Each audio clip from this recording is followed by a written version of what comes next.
How about it, y'all? You got Hawg. Thanks for stopping by. So, I'm your newest redneck move in the Path of Exile community. First of all, I want to say thank you to the community. This is a badass community. Y'all are so welcoming and so helpful. Did not expect that whatsoever. Uh, Wanted to make this video for two reasons. As a kind of call to all the Diablo refugees that are out there looking for a game to come play it. And number two, to help lessen the shock or burden or whatever it might be for new players coming into the game, especially from the Diablo series, because there's some stuff that we think that we know based on these games, and it doesn't work in POE. So there is a lot to learn about POE. It's a 10-year game. There's been a ton of developments and implements, and so it's really overwhelming as a new player to come in this late in the game. So I want to lessen some of that so you'll get hooked on the game like I am and enjoy the game. So here we go. Come on, you piece of junk. It's Hawg, baby. So obviously it's an ARPG. It has a ton of Diablo influences, especially from Diablo 2. It's a passion project, small company, which means there's not 10,000 cooks in the kitchen trying to put a bunch of seasoning and their ideas and this and that, and it comes out tasting like pure dog shit. None of that. We got one guy with a vision. He oversees everything, and if it's not to his liking, then it ain't going in there. Not saying that this company is perfect, but it's a nice departure from Blizzard. Perfect example is anything that you spend in the microtransaction shop will transfer over to Path of Exile 2. Blizzard would never do that. GGG does that. The overall feel that I get from GGG is we don't want to take advantage of our gamers or our customers, which is really cool. So it is free to play. It is not pay to win. There's not pay for power. There's no way to pay for anything that will get you more power or make you better than anybody else. It's not like Diablo Immortal. The only thing that you're going to pay for is cosmetics and organization. I would say pay for convenience, but it's really, I guess it's that to an extent, but it's really more pay to organize your stash. We'll get into that in a little bit, but that's all that you're ever going to pay for with the microtransactions. Cosmetics and convenience. And so I've got 350 hours in the game, and I have all the stash tabs, and I've still paid less than I had in Diablo 4. So you're going to have regular standard league, which is the Eternal Realm in Diablo. That's your non-season. And then you're going to have your season. We're used to saying season. They call it challenge leagues over in Path of Exile. This season is called Affliction. So you've got Affliction and Hardcore Affliction, and you've got variants of those, Solo Self-Found and Ruthless. Okay, Solo Self-Found is obviously can't trade, you can't play with anybody, it's all by yourself. Ruthless is a completely different kind of game experience. It's harder, and the items that drop, it's really scarce. And I'm not talking about uniques and rares, I'm talking about all items. The drop rate's very scarce, so you might not see items for a while. I played a Ruthless Solo Self-Found, and it was very difficult, but it was fun. And what's cool is if you get kind of bored of the game, let's say you've been playing for 8 years, you get kind of bored, there's different things for you to try to modify the game. So if you're really good at the game after 8 years and you want to play Ruthless Solo Self-Found, it's going to give you a totally different game experience. So let's just say we're going Affliction, and here's our character creation. Now, you're going to have 7 total, but you're going to start with 6. You're not going to see this Scion if you've just installed the game. She is located I don't want to spoil anything, but you will find her throughout the campaign. So she's not a beginner class. She starts in the middle of the passive tree. I'll show you all that here later. And she's like the jack of all trades. So one thing to know about Path of Exile, all of your skills, so spells, attacks, all of that, come from gems that you put into sockets on your gear. So like in Diablo 2, you had socketed gear, and let's say you're making a rune word, you'd put these combination of runes in and you get, special rune word. You get Enigma Plate. Similar, okay, except you're not using runes, you're using gems. And every attack or skill or whatever comes on a gem, and there's other gems that support that, make it do other things. So if you're a Diablo 3 player, you remember you'd have your skill, you'd click on your skill, and then you'd have 5 runes that you could pick that would do different modifiers to that skill. Okay, you can do that here, but you can stack those runes to do different things. Okay? If you like playing a paladin, then that is Templar. He does melee. He also does some casting. Okay? If you like playing assassin, you'll like Shadow. Shadow does traps, mines, daggers, some other things. If you like Marauder, play Marauder if you like Barbarian. Okay, this is your melee class. This is your war cries, your whirlwind, all that good stuff is Marauder. If you like playing Demon Hunter or Amazon, you will like playing Ranger.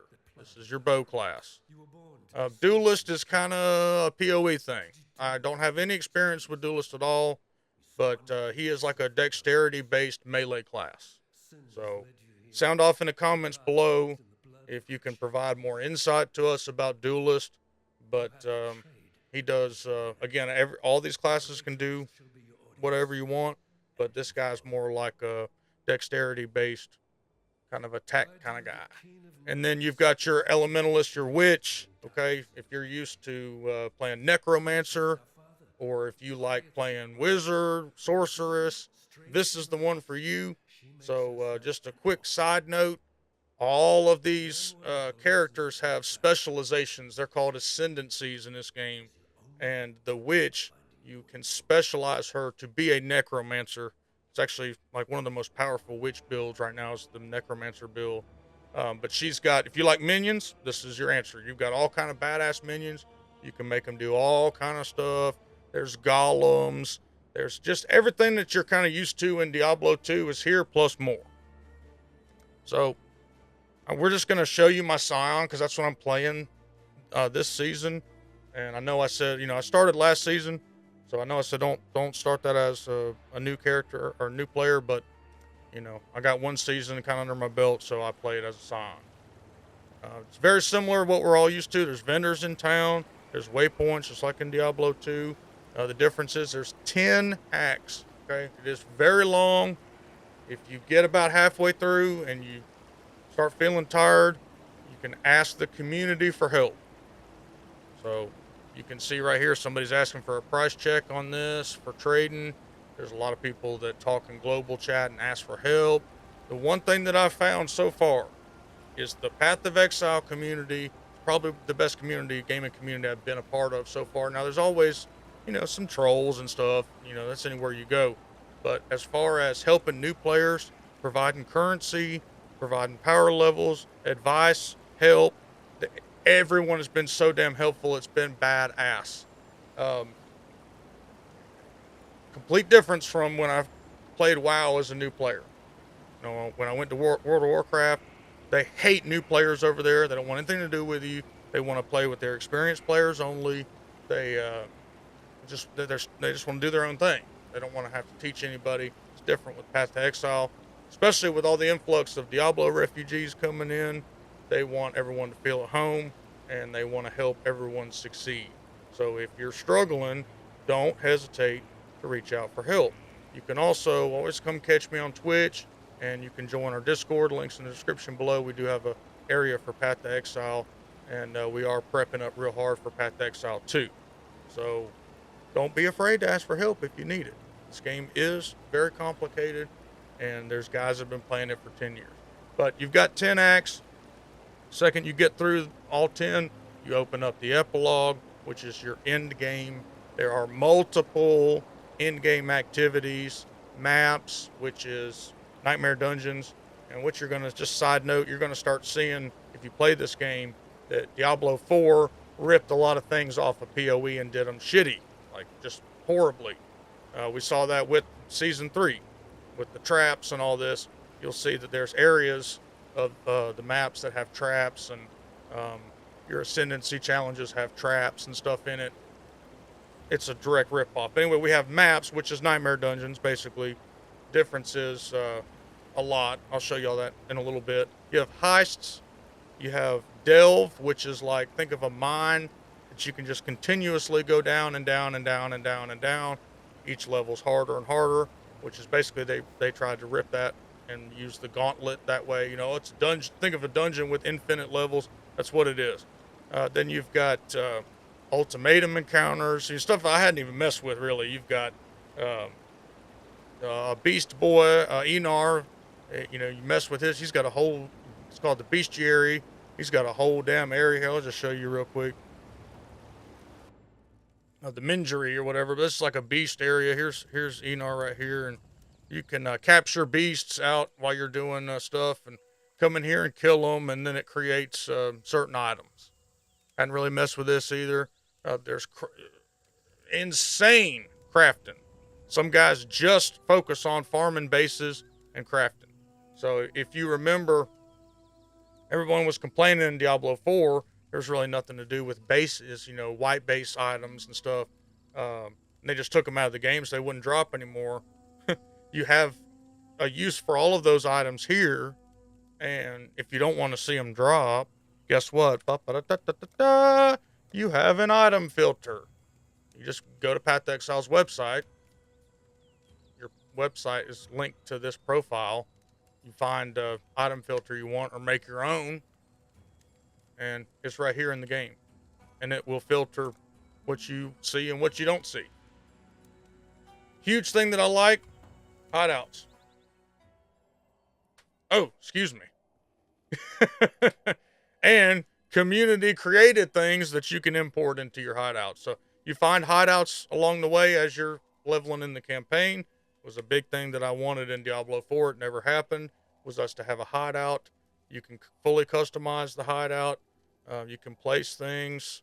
Let me turn this edit off so that'll hide that. But you can place all the NPCs that you talk to.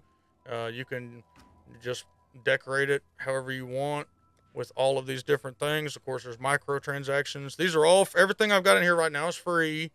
But microtransactions, you can buy additional stuff, but this is all free. Nothing in here is extra.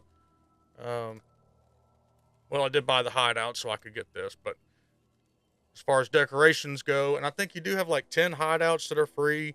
They're all really nice. So, people can come here. Once you get to the end game, you don't have to leave. You can stay in your hideout. So it's fully customizable however you want it. Your stash is here. You got a crafting bench, all of that good stuff. Now, I talked about stash tabs. This is a example of the stash tabs. Okay, you do have currency in the game. What I'm going to do is do a separate breakdown videos of all this stuff to kind of help y'all understand what all of this does. But you do have currency, and these tabs just keep everything organized. Okay, let's talk about skill tree. This is the first thing you're going to see, and it's usually what makes people quit. And if I could suggest anything to the devs, I would say add a fog of war around the starting area, because everybody thinks they're going to path into everything or use everything, and they're just not going to be able to figure it out. And I remember my first time seeing the skill tree. So last season was the first time that I played. About 2 years ago, I installed the game, and I got to town, and I looked at the skill tree, and I Alt F4'd and uninstalled the game. And the reason is I knew I was going to have to quit playing Diablo and learn this game because it was a very intense game. I just wasn't ready. Well, now that Diablo's flopped, I'm ready. But what you need to know is it's not that big a deal. Think about it as a road map with some subdivisions. These main lines is your main road. These side things are your subdivisions. It's really not, you're not going to be doing crazy things. Another major thing to know is that these 1994 Dodge Viper rims right here indicate a starting area for that specific class. So like right here is a starting area for Witch. Well, as a new player, level 10, level 20, you're only going to be in this area. You ain't got to worry about being all the way out here. So it's something that overwhelms people unnecessarily because they think that they're going to have to, do something way down here as a witch. And that's just, usually it's not what you're going to do. And if you are doing that, you're an advanced player that understands how to do it at that time. So don't let the skill tree overwhelm you. Okay, I'm going to do a separate video on the skill tree, and we'll get a little bit more in detail about that. And this is what I was talking about with your skill gems. I'm going to do a separate video on that too to kind of show you how all that stuff works. Skill gems. To give you an idea how many skills are in the game, this is Lily Ross. She sells all of the gems. These are all of your strength-based attacks. These are all of your dexterity-based attacks. These are all of your intelligence-based attacks. So there's a lot in here, and there's all kind of support gems that support things and make that spell do other things. Again, there'll be a separate video about that, show you how to do all that stuff. The main thing that I can tell you is follow a guide. And I was, the people that have watched this, that watched me play, are going to say, this son of a bitch. Everyone tried to get me to follow a guide. I didn't want to follow a guide. And it's a lot of Diablo players think that they can come in here, they've got enough experience as a Diablo player to take this game on. And that might be true for the campaign. But once you get to maps, it's a whole nother gear skill stat check, build check. If you've got any kind of weaknesses, the maps are going to exploit it. Okay. Do a separate video on maps also, but you got to make sure that you have your defenses up. And the base thing I can say is follow a damn guide. If you follow a guide, it will teach you the game. If you don't follow a guide, you'll struggle and then probably uninstall the game. I had 3 characters I struggled through, and then I finally, with this Scion, I said, okay, screw it. I'm redoing everything. I'm going to build a build guide. I did the build guide, and it helped me understand why my first couple characters were not... It's not that you can't deal damage. It's usually that you can't survive. So, my buddy Eros was running into the same thing. I ran into the same thing. A lot of the Diablo players run into the same thing. So follow the build guide, okay, and it will really help you out. I'll have a separate video on all the defenses that you're going to need to look at as well. We're going to do a series of all of the stuff to kind of break it down, at least from what I've learned, okay? Just know it'll take you probably about 2 days to get to the end game if you play real hard. The other thing I can tell you is read everything. If you take your time and read, it will help you out. So don't be afraid to ask. Use a build guide and read everything. Take your time and read. It will help you out. Don't get overwhelmed by the game. Take it in little pieces. If you try those things, you will be successful. 100%. Guarantee it. If you need help, come ask. Nice things about it. Couple closers. You get potions. Not only do you get life and mana potions, you also get move speed. You get cold resist. You get critical hit chance increase. You get damage increase. You can have unique flasks. You can have all that cool stuff. Very little cooldowns in the game. If you like power fantasy, you like being able to kill stuff, it has all of that. And I think the maximum cooldown I've ever had was 2 seconds. There's no 120-second cooldowns. There's none of that garbage either. All kinds of trading. If you like trading, this is the game for you. I'm going to do a video on trading. Has everything you need, to be honest with you, in my opinion. And highly recommend you come check it out. Come check me out on stream. Join the Discord. Hit like and subscribe. More POE videos. We are going to be doing a lot of POE stuff. Getting ready for POE 2. I apologize for the lack of videos. I've been playing this game, trying to learn it. We're trying to get ready. So, anyway, hit me up. Love y'all. See y'all next time.